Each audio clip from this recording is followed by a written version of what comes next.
Hello दोस्तों, इस video में मैं आपको बीए बीएससी बीकॉम के 6 सेमेस्टर का जो को करिकुलर कोर्स होता है उसके पेपर का नेम है communication skills and personality development.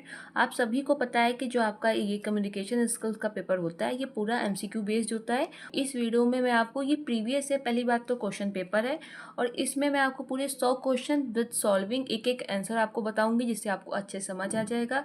Previous year question paper से आपको दो बेनिफिट होते हैं। पहला तो ये कि कभी कभी ऐसा होता है कि पेपर से डिट्टो क्वेश्चन 10-15 आ जाते हैं, ऑप्शन तक चेंज नहीं करता है एग्जामिनर। और दूसरा जो हमारा बेनिफिट ये होता है कि आपको एग्जामिनर का माइंडसेट पता चलता है कि वो किस पॉइंट से या किस टॉपिक से किस तरह के क्वेश्चन आपको दे रहा है।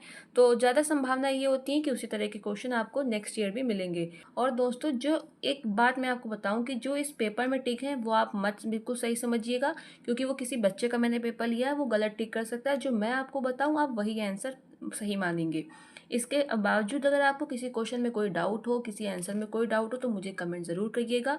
मैं बहुत ही मैं पूरा सिंसियरिटी के साथ एक कमेंट एक पढ़ती हूँ एक एक करके और सबका रिप्लाई करती हूँ। तो मैं आपको कोई भी डाउट होगा तो मैं उसको बहुत ही अच्छे से क्लियर कर दूंगी, चाहे वो क्वेश्चन हो या आंसर हो या पढ़ाई से रिलेटेड कोई भी कमेंट हो।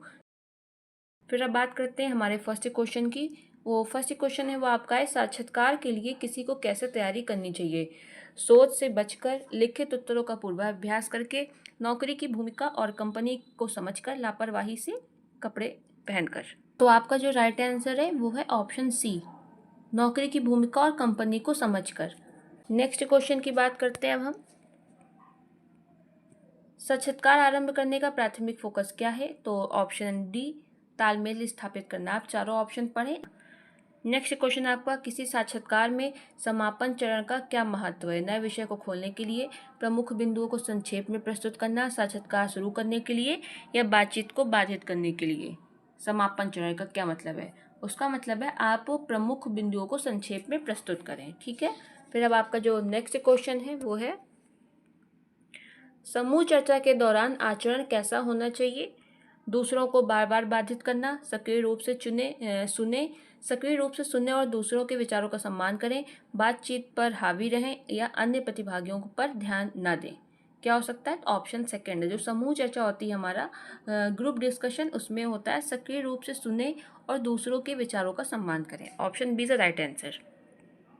नेक्स्ट आपका, किसी साक्षात्कार में प्रारंभिक चरण का उद्देश्य क्या है?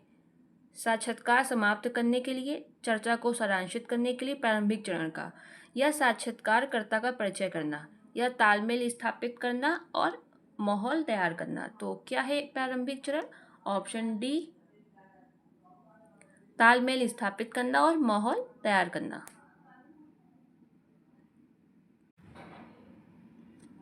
तो इसका राइट आंसर ऑप्शन डी था। अब नेक्स्ट क्वेश्चन की बात करते हैं आपके, दूरभाष साक्षात्कार में क्या शामिल होता है? ऑप्शन सी, दूरभाष के माध्यम से संचार।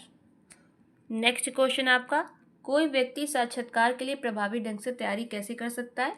ऑप्शन ए, कंपनी के बारे में शोध करने से बचे, लिखित उत्तरों का पूर्वाभ्यास करें, नौकरी की भूमिका और कंपनी की संस्कृति को समझकर, लापरवाही से कपड़े पहनकर। देखिए इसी पेपर में क्वेश्चन रिपीट हो गया है, क्वेश्चन पेपर में ही हुआ है। Option C is the right answer.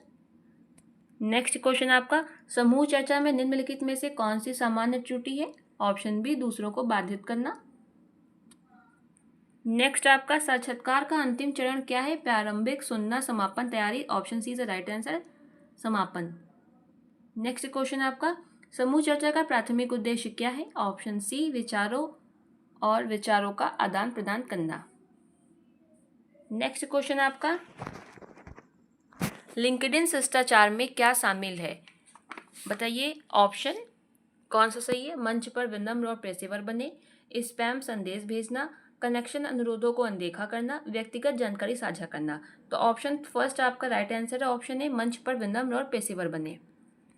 Next आपका, रिज्यूम में क्या शामिल होना चाहिए? पसंदीदा रंग, शौक, शैक्षिक योग्यता, ज्योतिषी चिन्ह। तो ऑप्शन सी, शैक्षिक योग्यता। नेक्स्ट, साक्षात्कार प्रक्रिया में पहला कदम क्या है? सुनना, प्रारंभिक, समापन, तैयारी। तो जो आपका फर्स्ट सबसे है वो है आपका तैयारी।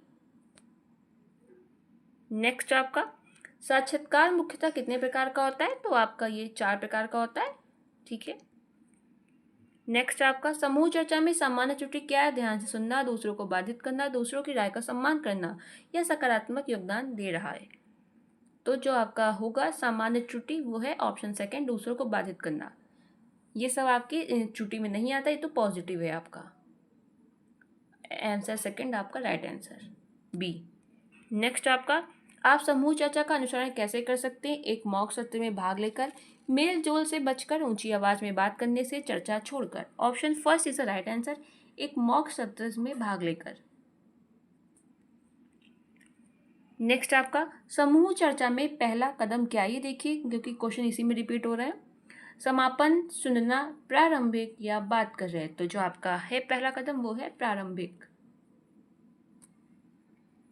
नेक्स्ट समूह चर्चा का क्या अर्थ है? अकेले में चर्चा कर रहे हैं, एक टीम में चर्चा, एक रिपोर्ट लिखना, इनमें से कोई नहीं। तो ऑप्शन बी आपका राइट आंसर, एक टीम में चर्चा करना। नेक्स्ट क्वेश्चन आपका है, फिर देखिए ऑप्शन चेंज होते हैं लेकिन क्वेश्चन पूछता वो वही है। पहले देखिए आपका जो 11 नंबर यही लिंक्डइन का पूछा था। ये देखिए मैं आपको दिखा देती हूँ। देखिए एक ही पेपर में क्वेश्चन रिपीट हुआ है। लिंक्डइन शिष्टाचार में क्या शामिल है? अब आपका 19 नंबर आपका फिर से देखिए यही पूछा है। लिंक्डइन शिष्टाचार क्या है?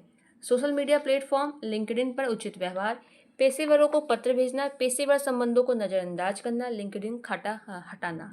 तो ऑप्शन फर्स्ट आपका right answer, social media platform, LinkedIn पर उचित व्यवहार। नेक्स्ट आपका बायोडेटा क्या है? ऑप्शन बी योग्यता और अनुभव की एक सूची। नेक्स्ट कोई साक्षात्कार के लिए कैसे तैयारी कर सकता है? नौकरी विवरण को अनदेखा करके, असंबंधित विषयों का अध्ययन करके, कंपनी और भूमिका का शोध करके या अभ्यास से बचकर। Option C is right answer, company और भूमिका पर शोध करके। नेक्स्ट साक्षात्कार प्रक्रिया के चरण क्या है? ऑप्शन फर्स्ट खोलना, सुनना और बंद करना। फिर जो आपका सेकंड है परिचय, मध्य, अंत। फिर आपका आरंभ, मध्य, निष्कर्ष और फिर प्रारंभ करें, रोकें और फिर रोकें। तो दोस्तों इसमें जो आपका राइट आंसर है वो सी होगा, लेकिन कहीं कहीं आपका जो ये बी भी राइट आंसर दे रहा है।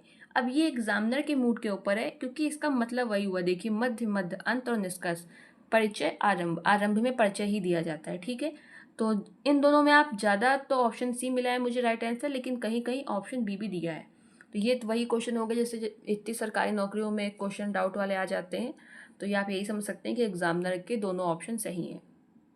अगर आपके पास ये दोनों आ जाए तो आप ऑप्शन सी लगा के आएंगे। बाकी आप इसे एक बार देख लो, मुझे भी अगर आपको कुछ ज़्यादा बेटर मिलता है तो मुझे भी कमेंट कर दें। नेक्स्ट निम्नलिखित में से कौन सा साक्षात्कार का प्रकार नहीं है? आमने सामने, दूरभाष के द्वारा, आभासी, लिखा हुआ, face to face, telephonic, virtual और रिटर्न। तो कौन सा नहीं है? रिटर्न। इंटरव्यू कभी लिखा हुआ नहीं होता है, ऑप्शन डी। बाकी फेस टू फेस भी होता है, टेलीफोनिक भी होता है, वर्चुअल भी होता है। नेक्स्ट साक्षात्कार कितने प्रकार का होता है? अभी मैंने पीछे आपको क्वेश्चन रिपीट हुआ है फिर से, तो 4 प्रकार का। Option C is right answer. Next आपका साक्षात्कार का क्या अर्थ है? Option B is right answer आपका, बातचीत। नेक्स्ट स्वयं को संवारना व्यावसायिक सफलता में कैसे योगदान दे सकता है? ऑप्शन फर्स्ट यह विश्वसनीयता और व्यावसायिकता को बढ़ाता है, इसमें आत्मविश्वास में सुधार होता है, यह सकारात्मक प्रथम प्रभाव को बढ़ावा देता है, और उपरोक्त सभी। तो इसका जो राइट आंसर है वो उपरोक्त सभी, ये भी होगा, ये भी होगा, ये भी होगा। नेक्स्ट आपका व्यक्तिगत सौंदर्य में मौखिक स्वच्छता की क्या भूमिका है? तो आप बताइए क्या है? ये शरीर रूप को निखारता है, शारीरिक रूप को, ये समग्र स्वास्थ्य को बढ़ावा देता है, ये सामाजिक अंतःक्रियाओं को प्रभावित करता है, या उपरोक्त सभी। तो all of the above, option D is the right answer, ये सभी होगा। नेक्स्ट आपका सफलता के लिए पोशाक शब्द का क्या अर्थ है? महंगे कपड़े पहनना, व्यावसायिक उन्नति के लिए उपयुक्त पोशाक पहने, भड़कीले एक्सेसरीज पहनना, इनमें से कोई नहीं। Option B is the right answer, व्यावसायिक उन्नति के लिए उपयुक्त पोशाक पहने। सफलता के पोशाक का मतलब ये होता है। नेक्स्ट आपका विभिन्न व्यक्तित्व प्रकारों को समझने का क्या महत्व है? ऑप्शन फर्स्ट आपका ये संघर्ष समाधान में मदद करता है, ये सहानुभूति और सहिष्णुता को बढ़ावा देता है, ये प्रभावी संचार की सुविधा प्रदान करता है, या उपरोक्त सभी। तो जो आपका राइट आंसर होगा वो उपरोक्त सभी, option D is the right answer. Next निम्नलिखित में से कौन स्वयं को संवारने का घटक है? पढ़ने की किताबें, पाक कला कौशल, व्यक्तिगत स्वच्छता या इनमें से कोई नहीं। Option C is the right answer, व्यक्तिगत स्वच्छता, पर्सनल हाइजीन। नेक्स्ट क्वेश्चन आपका, निम्नलिखित में से कौन सा व्यक्तित्व परीक्षण का एक प्रकार है? कौन सा है? Option B is the right answer, Myers Briggs type indicator, इसको शॉर्ट फॉर्म में कहते हैं MBTI। नेक्स्ट, संवारना शब्द का तात्पर्य क्या है? पालतू जानवरों को प्रशिक्षण देना, व्यक्तिगत स्वच्छता और उपस्थिति, घोड़े की सवारी, इनमें से कोई नहीं। तो ये आप खुद ही बता देंगे। Option B is the right answer, व्यक्तिगत स्वच्छता और उपस्थिति। नेक्स्ट आपका, एम्बीवर्ट शब्द का तात्पर्य क्या है? एम्बीवर्ट शब्द का तात्पर्य क्या है? जो बहिर्मुखी होते हैं या जो शर्मीले हैं, जो अंतर्मुखी और बहिर्मुखी गुणों का प्रदर्शन करते हैं, मतलब दोनों जिनमें होते हैं, जो सामाजिक मेल जोल के प्रति उदासीन है। तो जो आपका इसका जो राइट आंसर है वो है ऑप्शन सी। एम्बीवर्ट उन लोगों को कहते हैं जो इंट्रो और एक्सट्रो दोनों होते हैं। ठीक है, option C is the right answer. बहिर्मुखी आपको पता ही होगा ना, जो नए लोगों से मिलना पसंद करते हैं, उनमें कोई हिचकिचाहट नहीं होती, आराम से बात कर लेते हैं, अपने विचारों को सबके सामने बहुत अच्छे से रख लेते हैं। और ये शर्मीले जो होते हैं वो मतलब अपने विचारों को अच्छे से प्रकट नहीं कर पाते हैं। इंट्रो वाले, एक्सट्रो वाले अच्छे से कर लेते हैं। नेक्स्ट क्वेश्चन आपका, और जिनमें ये दोनों होते हैं, जो इंट्रो व एक्सट्रो जो दोनों होते हैं, उनको एम्बीवर्ट कहते हैं। नेक्स्ट आपका, जिसका उपयोग संचार बाधा को दूर करने के लिए किया जाता है, किसका उपयोग किया जाता है? एक अनुवादक का उपयोग करना, पत्र लिखकर, बिल्कुल भी संवाद नहीं कर रहा, अपनी भाषा का प्रयोग करके। सबसे जो इसका जो एप्रोप्रिएट आंसर होगा वो ऑप्शन ए होगा, एक अनुवादक का उपयोग करके। नेक्स्ट क्वेश्चन, व्यक्तित्व विशेषता का उदाहरण क्या है? ऊंचाई, आंखों का रंग, बहिर्मुखता, जूते का साइज। तो आपका जो होगा वो एक्सट्रोवर्जन, यानी कि ऑप्शन सी से राइट आंसर, व्यक्तित्व विशेषता का उदाहरण। नेक्स्ट आपका, निम्नलिखित में से कौन सा व्यक्तित्व मूल्यांकन का एक प्रकार नहीं है? रक्त परीक्षण, बौद्धिक परीक्षण, एक्सरे, व्यक्तित्व परीक्षण। Option D is the right answer, व्यक्तित्व परीक्षण, पर्सनालिटी टेस्ट।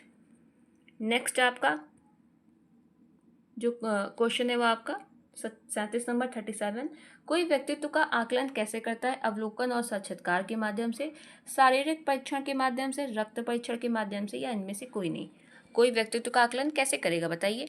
तो पहले बात तो व्यक्तित्व में क्या आता है? व्यक्तित्व में आप किसी भी व्यक्ति के बिहेवियर, फीलिंग्स, इमोशन को आप समझते हैं कि वो किस तरह का है, उसी को आपका व्यक्तित्व में कहते हैं। क्या उसके अंदर गुण है, ये सब हम उसको देखते हैं। तो व्यक्तित्व का आकलन कैसे करते हैं हम? ऑब्जर्वेशन और इंटरव्यू लेके कि व्यक्ति कैसा है। Option first is the right answer, अवलोकन और साक्षात्कार के माध्यम से।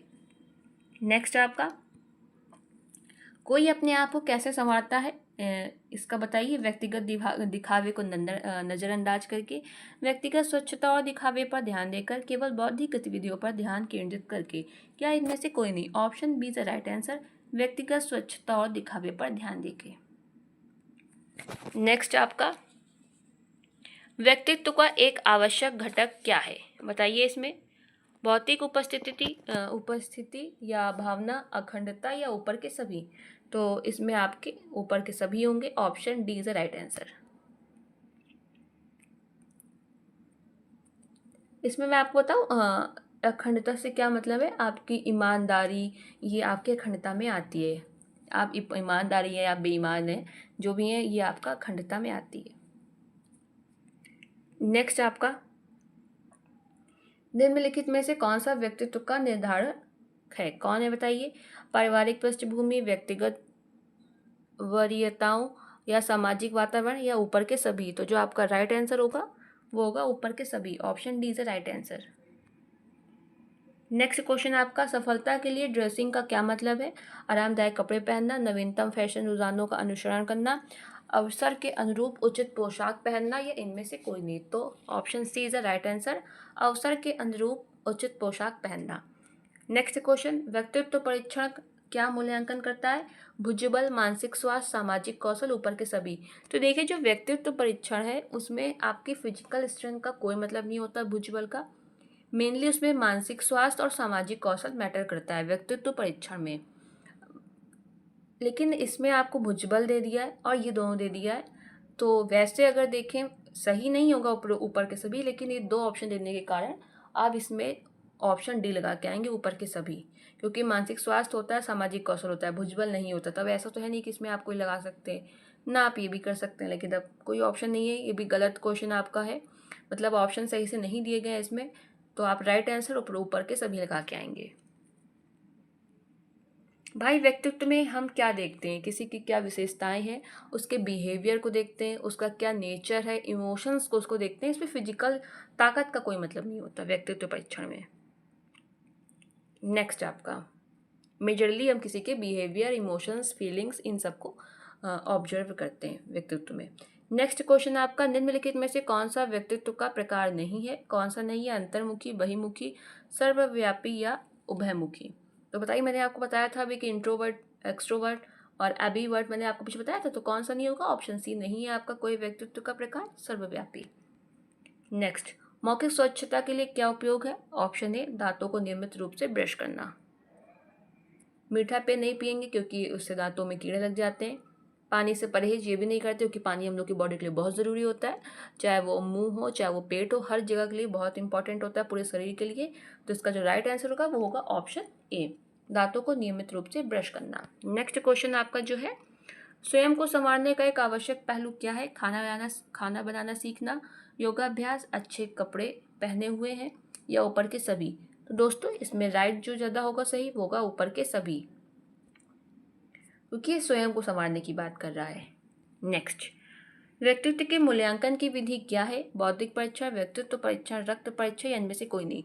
दोस्तों जब आपको व्यक्तित्व परीक्षण ऑप्शन ना दे तब आप बौद्धिक परीक्षण टिक करके आएंगे, लेकिन इसमें आपको बौद्धिक के साथ व्यक्तित्व दे दिया तो आप व्यक्तित्व परीक्षण टिक करके आएंगे। जब व्यक्तित्व परीक्षण ना दे तब आप बौद्धिक परीक्षण टिक करेंगे, और बाकी भी आपको ऑप्शन उससे मिलते जुलते ना दें।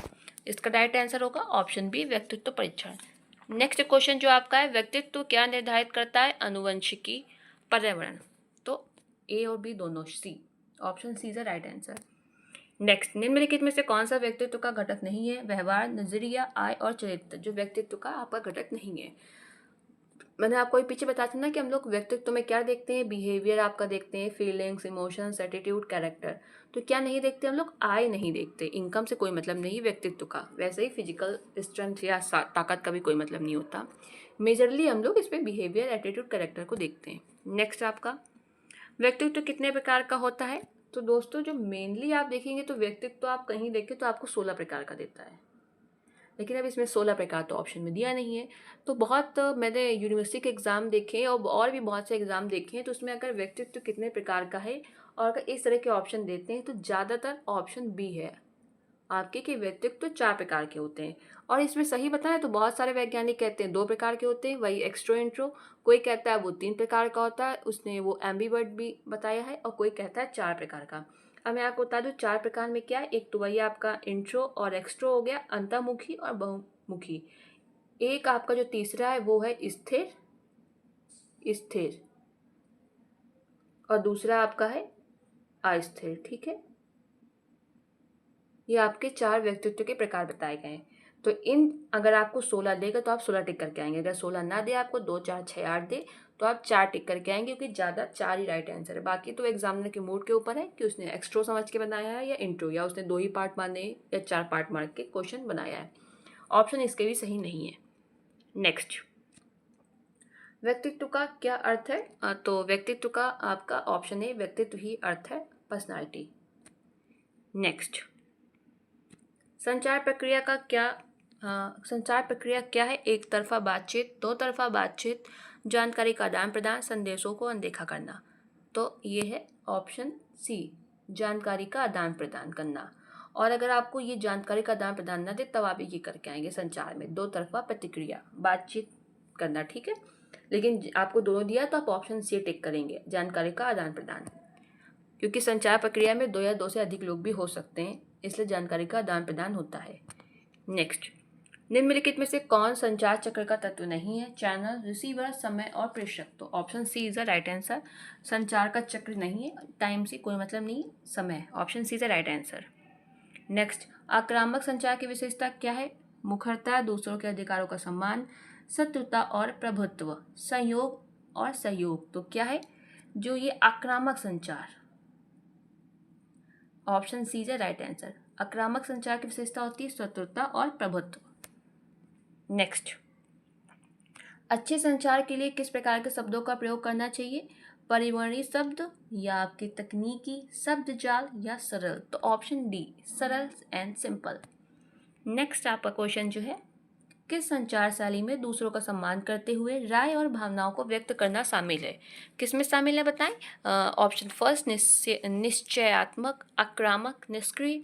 आक्रामक, निष्क्रिय। तो फर्स्ट आपका राइट आंसर है ऑप्शन ए, निश्चयात्मक। ठीक है, असर्टिव। ऑप्शन फर्स्ट जो ए है वो आपका राइट आंसर। नेक्स्ट क्वेश्चन आपका, निम्नलिखित में से कौन संचार में बाधा है? स्फूर्ति से ध्यान देना, स्पष्ट भाषा, शोर या खुली शारीरिक भाषा? संचार में बाधा पूछा है तो कौन है? शोर। Option C is right answer. Next आपका, निम्नलिखित में से कौन सा सकारात्मक चेहरे का भाव है? जोर से घूरना, झुर्रीदार माथा, कहीं और देख रहा या सुनते समय हिलाना? आप क्या मानेंगे वैसे? आपको पॉजिटिव फेशियल आपको एक्सप्रेशंस बताना है कि आपको लगे कि आप किसी की बात को बहुत अच्छे से सुन रहे हैं, तो इसका राइट आंसर होगा सुनते समय सर हिलाना। Option D is the right answer. Next, सीधी शारीरिक मुद्रा क्या दर्शाती है? गर्व, व्यावसायिकता, आत्मविश्वास या विनम्रता? Option C is the right answer, आत्मविश्वास, कॉन्फिडेंस। नेक्स्ट क्वेश्चन आपका, छोटी सी बातचीत का उद्देश्य क्या है? इमारत संबंधों, बातचीत से बचना, संघर्ष पैदा करना या श्रेष्ठता व्यक्त करना? छोटी सी बातचीत का मतलब क्या है बताइए? Small talk. Option A is the right answer, इमारत संबंध। ठीक है, building relationship. Option A is the right answer. Next आपका, प्रश्न पूछने के कौशल का प्राथमिक उद्देश्य क्या है? बातचीत पर एकाधिकार जमाना, जानकारी एकत्र करना और समझ को स्पष्ट करना। संचार से बचने के लिए रुचि को कमी प्रदर्शित करना। तो क्या हो सकता है आपका प्रश्न पूछने का कौशल जो है, मतलब जो हम लोग प्रश्न पूछते हैं उसका प्राथमिक उद्देश्य क्या है? ऑप्शन बी, जानकारी एकत्र करना और समझ को स्पष्ट करना। ठीक है, to gather information and clarify understanding. Next आपका, प्रभावी संचार का एक आवश्यक घटक क्या है? दूसरों को बाधित करना, फीडबैक को नज़रअंदाज करना, स्फूर्ति से ध्यान देना, लगातार बातें कर रहे। क्या है प्रभावी संचार का एक आवश्यक घटक?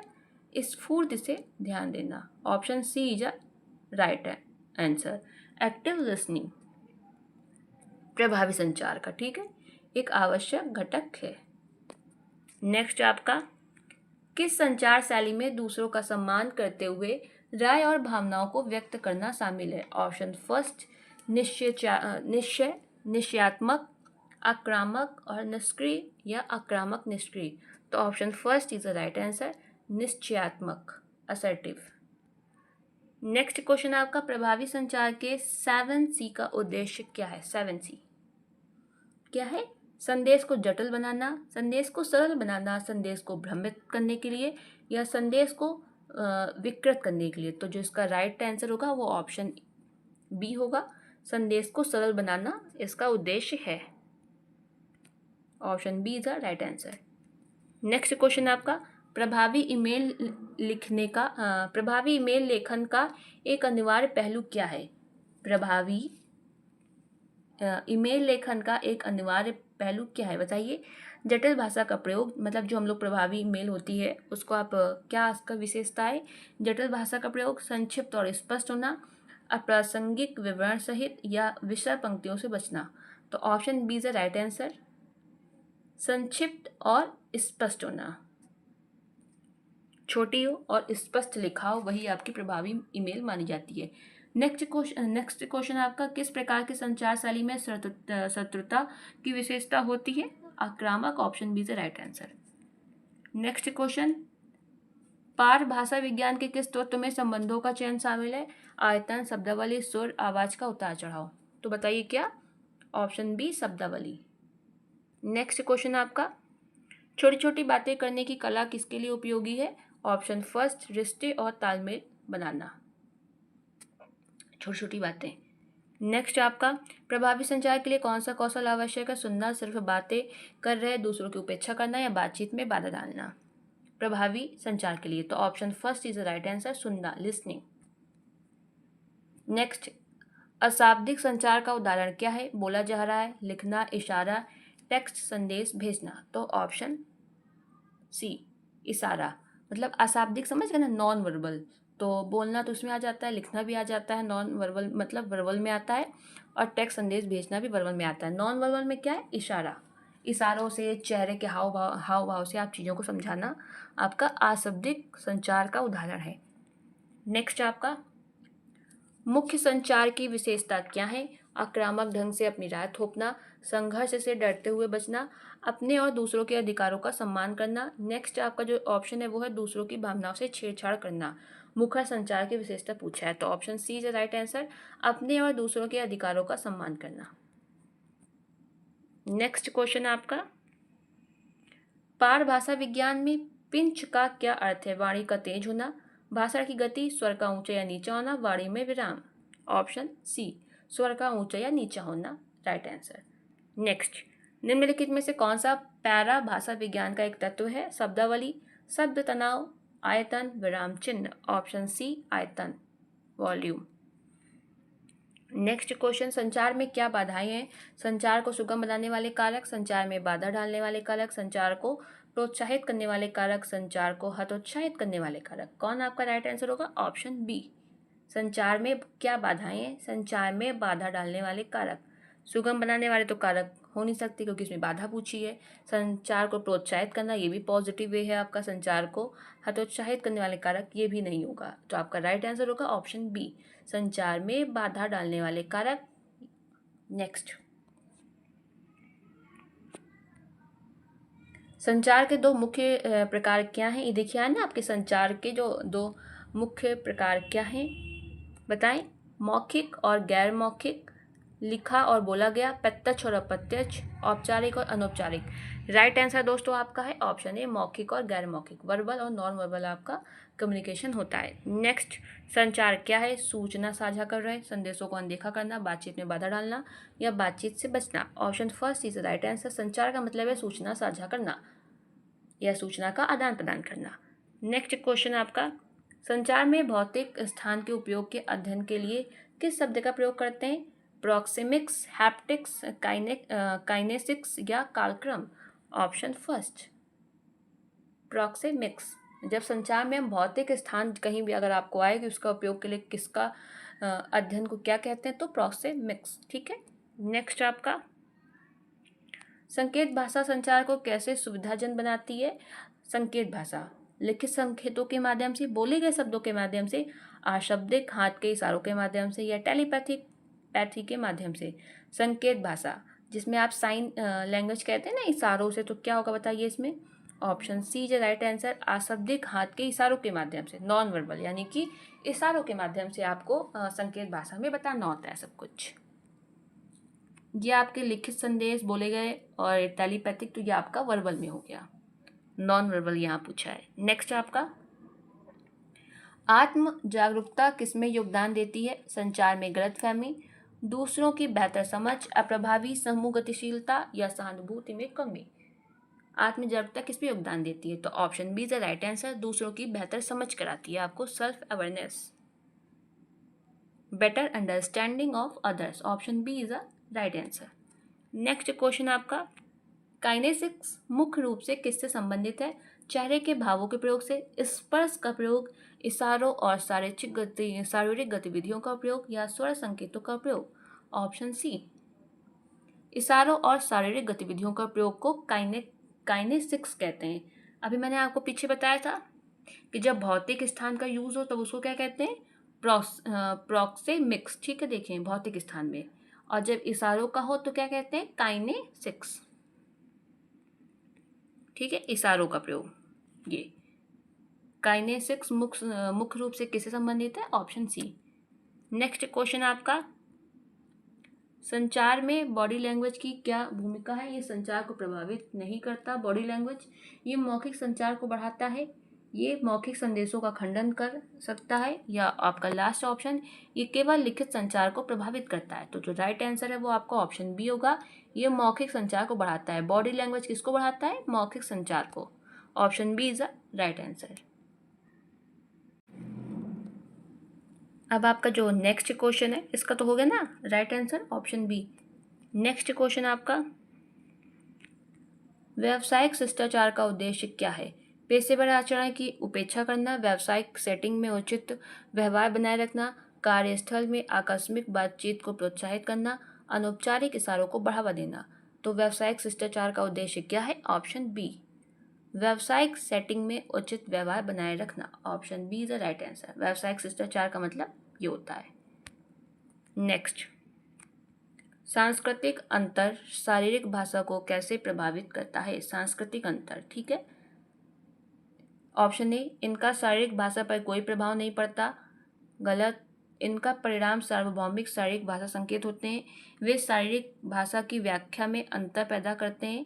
वे केवल मौखिक संचार को प्रभावित करते हैं। जो आपका सांस्कृतिक अंतर होता है उसका मतलब शारीरिक भाषा पर क्या प्रभाव पड़ता है बताइए आपके हिसाब से? तो इसका होगा ऑप्शन सी, वे शारीरिक भाषा की व्याख्या में अंतर पैदा कर सकते हैं। जो हम लोग का सांस्कृतिक अंतर होता है, जैसे कि साउथ और नॉर्थ, जो आपके नॉर्थ इंडियन है और साउथ इंडियन है, इनमें जो आपके कल्चर डिफरेंस है ना, तो हम लोग की बातचीत में भी कितना अंतर होता है अगर आप ध्यान दें तो। नेक्स्ट, संचार में पैरा लैंग्वेज का क्या महत्व है? तो ऑप्शन फर्स्ट, इसमें चेहरे के भावों का उपयोग शामिल होता है। इसमें स्वर और पिच जैसे ध्वनि संकेत शामिल होते हैं। ये शारीरिक हाव भाव पर केंद्रित होता है। नेक्स्ट, आपका जो लास्ट है ऑप्शन, इसमें मौखिक संचार से कोई संबंध नहीं है। तो पैरा लैंग्वेज का मतलब क्या है संचार में? ऑप्शन बी, इसमें स्वर और पिच जैसे ध्वनि संकेत शामिल होते हैं। नेक्स्ट क्वेश्चन आपका,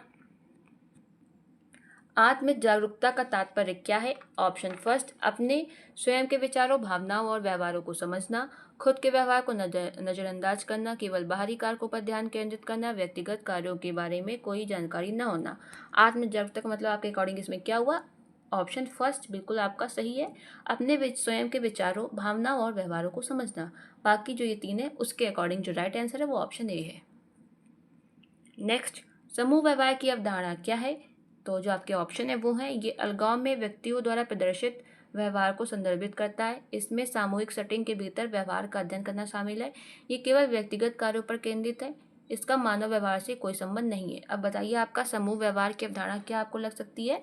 समूह, तो इसमें क्या होगा? ऑप्शन बी, इसमें सामूहिक सेटिंग के भीतर व्यवहार का अध्ययन करना शामिल है। Option B is the right answer. Next question आपका, व्यक्तिगत व्यवहार का क्या महत्व है? ये संदर्भित करता है कि व्यक्ति समूह सेटिंग में कैसा व्यवहार करते हैं। या नेक्स्ट आपका जो बी ऑप्शन है, इसमें प्रत्येक व्यक्ति के विशिष्ट व्यवहारों का अध्ययन करना शामिल है। क्या क्वेश्चन पूछा गया? व्यक्तिगत व्यवहार पूछा गया है।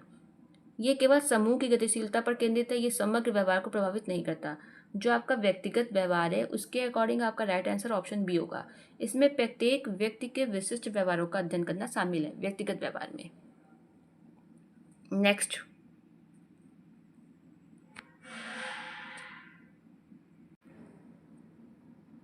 तो अब आपका जो नेक्स्ट क्वेश्चन है वो है, हैप्टिक्स में क्या शामिल है बताएं। अभी मैंने आपको पीछे दो टर्म बताए थे, अब आती है हैप्टिक्स। तो हैप्टिक्स में क्या शामिल है?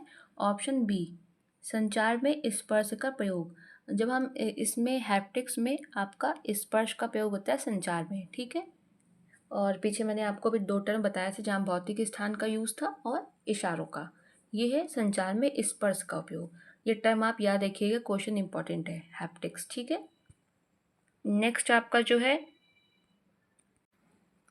आत्म जागरूकता विकसित करने का उद्देश्य क्या है? दूसरों को बेहतर ढंग से समझने के लिए, पारस्परिक संबंधों को बेहतर बनाने के लिए, व्यक्तिगत विकास को बढ़ाने के लिए, या उपरोक्त सभी। Option D is the right answer, उपरोक्त सभी।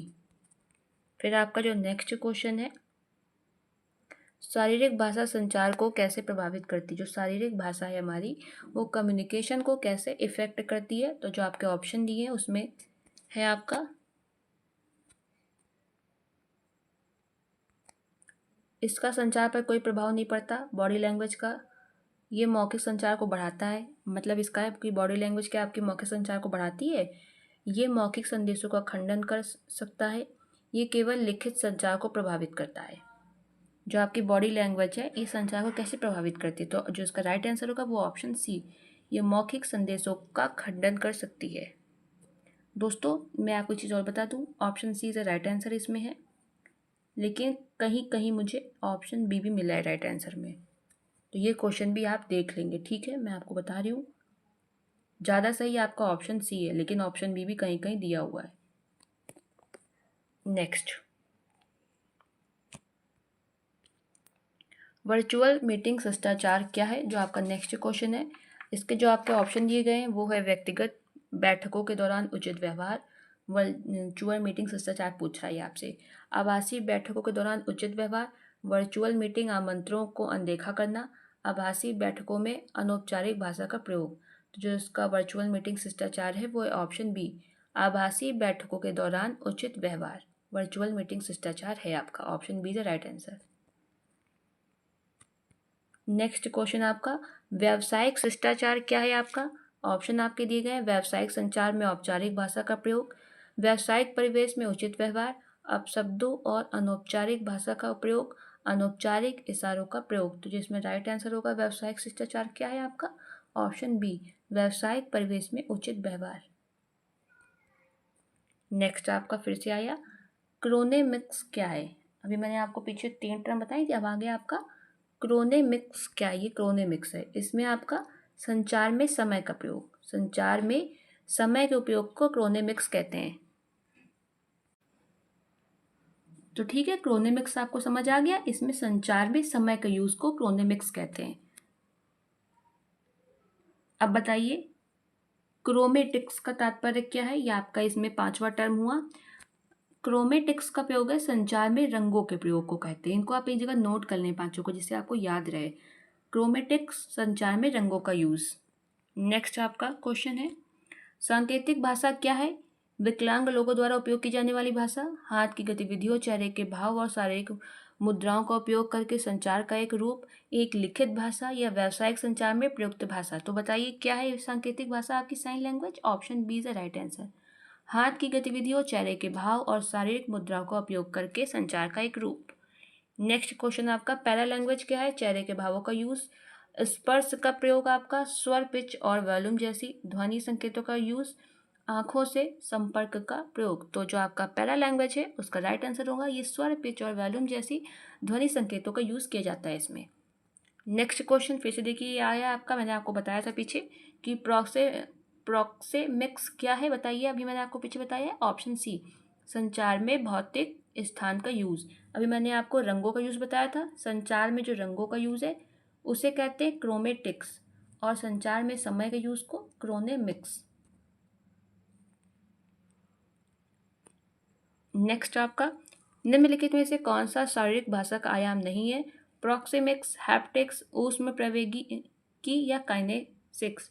तो मैंने अभी आपको बताया प्रोक्सेमिक्स संचार में जो हम लोग स्थान का यूज़ करते हैं, हैप्टिक्स हम लोग अभी मैंने आपको बताया था, और आपका काइनेसिक्स भी मैंने अभी आपको बताया था। तो अब आप बात करते हैं हम लोग, ये ऊष्म प्रवैगिकी क्या है। तो ये एक फिजिक्स का टर्म है, इसका शारीरिक भाषा से कोई मतलब नहीं है।